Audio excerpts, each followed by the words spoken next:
বললে তো আমি ভালো না, বুঝছেন নি। ঈদের আগের দিন 4 কেজি শশা বেচছে 100 টাকা, আর লেবু 4 কেজি বেচছে 100 টাকা। এইটার নাম হচ্ছে বাংলাদেশ, বুঝছেন নি। এই যে বুড়ি সঙ্গের কথা কইতে আছে কি, আমিও কিনছি শশা 80 টাকা করে, বুঝছেন নি। লেবু আলি বেছে, বুঝছেন। এটা হচ্ছে বাংলাদেশ। কারে কেমনে করবে সিধা রাখবেন আপনারা কোনো। তো আমি ছোট্ট করে একটা ভিডিও করে আপনারা দিতে আসি, আপনারা তখন হানিতে যেন ভাই এনে ভিডিও করে লাগ।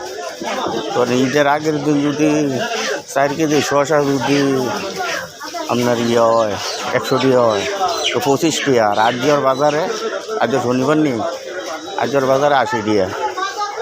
তো লেবু হচ্ছে 25 টাকা কেজি বেচছে, আর আলি বেচে 30 টাকা, 40 টাকা, 50 টাকা করে আলি, বুঝলেন না। এটা হয়েছে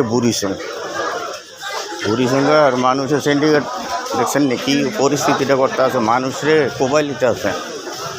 তো সারলাম কি বুড়িসঙ্গে থেকে আমি হানিফ বাদশা।